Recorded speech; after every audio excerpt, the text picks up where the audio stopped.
Alright, I took a loss today and it should have been a winning day because I was greedy. I'm just gonna say that flat out. I already know that's the reason I lost. I like this setup. I had confidence in it. I was just greedy and I targeted way more than a 1-to-1 and I paid the price. And I know in my data that when I do that in situations like this, it ends up failing, and I still did it today because I was greedy. So without further ado, let's just get straight into it. On the higher time frame, what did I see coming into the day? Well, clearly, if you trade, previous day, at the end of the day, we had this really big bullish candle right here, kind of just displacing into this daily gap above us. Overnight, what do we do? Well, on NQ, we displace down into this 4-hour gap. We mitigate it and then we move higher, right? So obviously coming into today, I'm a little bit bullish just off of that movement, because what do we do down here? Like, we kind of sweep out these lows and then move higher. We're kind of in this bullish order flow. Same exact thing on ES. What do we have? Well, ES does not have a 4-hour, so we come down, we mitigate this hourly gap, and then we hit higher, right? Now, draw-wise, we didn't really have anything crazy towards the upside. We had this high that was already SMT'd, but I didn't really care about it because if I go to the hourly on NQ, what do we see, right? This is the same high. It's all the way down here. We haven't really rejected off this SMT at all. So coming today, I was just like, okay, yeah, like, I still think we're bullish. ES is bullish towards this swing high right here, and NQ could be bullish towards this up here maybe, or we could just start displacing through these gaps. I could take a quant long. I'm okay with anything here, right? Well, what do I see down below? Well, down below I see this hourly gap.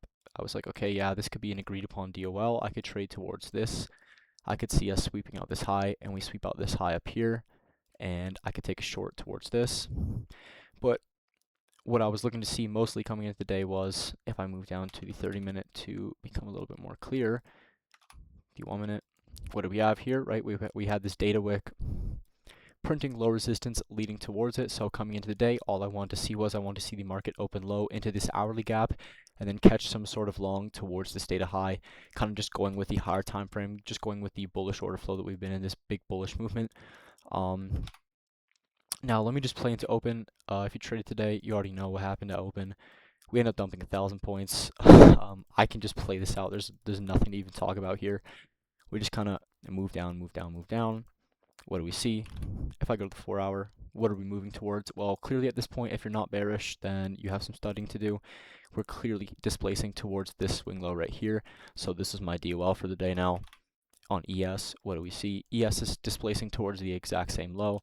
So I was like, okay, now please market, give me a quant short and I will like full port my whole account on this one short. What do we see? Well, we don't get an entry. ES ends up taking it out, and from here I'm not really looking for any longs because I don't like the structure. Like, there's not really any stop rate. Like, yes, this, like, there was a 30-second in here that you could have taken towards this 5-minute right here, right? You could have taken this, possibly. I just personally don't like these SMTs at these big key levels like this when one index is like literally what? Like, yeah, we're this close to the DOL, and this is kind of my DOL for the day at this point. So I'm much more confident, especially after a 1,000 point dump.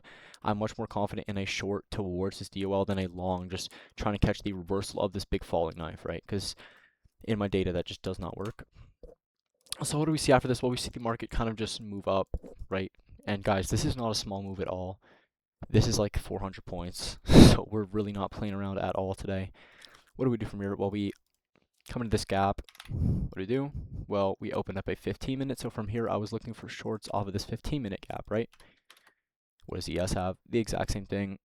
Although ES displaces into the 15-minute gap, and then on the next 15-minute open, we create this intermediate high on ES, and ES ends up sweeping out this 15-minute intermediate high, right? So ES looks a lot more cleaner than NQ did at this time. Oh my god, what am I doing? Intermediate high. So ES looks a lot cleaner than NQ did at this time. We have NQ just kind of trading below this 15-minute gap right here. We actually end up edging it, and we kind of just wait for 10:30 open. What does 10:30 do? Well, 10:30 does a few things. 10:30 gives us that PO3 structure, right? Well, we have this accumulation right here. We have this manipulation. We have our 10:30 open high, projecting low close. We have low resistance liquidity leading towards what? Well, not a unmitigated imbalance. We have a 5-minute intermediate low down here. But what do we have? We have the low of day, and we also have this significant sell side that the market has been clearly trending towards the entire session, right? So all I was looking for here was a short opportunity, and this is where the iffiness comes in for this trade. It's more of a conviction thing. I liked this low resistance personally a lot, so I was willing to take this 1-minute inversion right here. Some people say, oh yeah, you're in a discount, you just distributed 1,000 points, like we're gonna reaccumulate. Like the first thing I see when I see this is like, okay, so clearly the market's just not gonna reverse up right now because it didn't mitigate anything. Like there's no way we're gonna dump 3%, edge this sell side liquidity and just reject off of like thin air and return back up 2,000 points. Like it's just not happening. So my thought process was, okay, I can actually grab like an easy 1-to-1, just kind of targeting this low resistance, maybe in this 5-minute intermediate low. So what happens next? Well, we get our 10:30 open high. We have our AMD, and I'm just looking for this 1-minute inversion. We get the 1-minute inversion. It takes a bit. I do think this is a little bit of a shady close for the time of day that it was. It was 10:37, so I really did not mind that much. Not extremely late. Yes, this is a rejection wick, but compared to the body, right, the body is 39 points. The wick is 23 points. That's not that significant, and I was very confident in this low resistance playing out, although when I look into it, I could have really waited for a CISD and got that extra confirmation. Kind of just forcing this trade because I was really stuck on this idea. It was really just this 30-minute that formed, and the AMD structure, everything looked very clean and clear to me. So I ended up entering right here in a short position. I ran my stop at the body, and I actually got very greedy, and I ran my take profit all the way down here.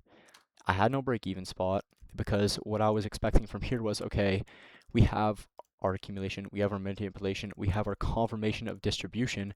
Now from here, we should just distribute down, right?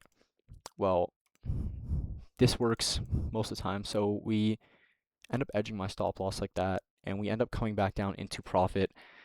And this is where I made my mistake, was around here.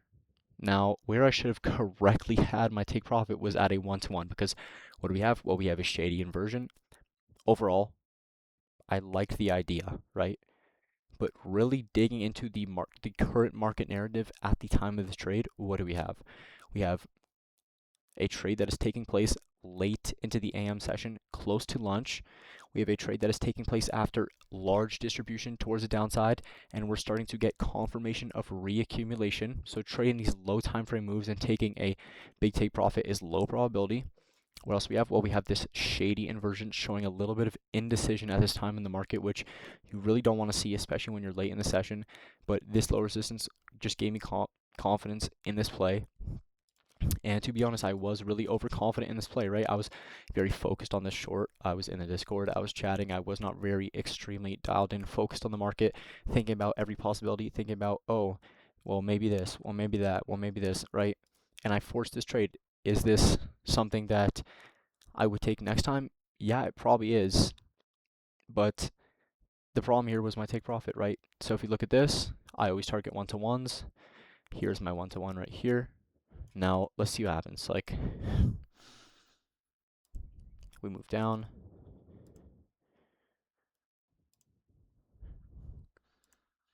Right?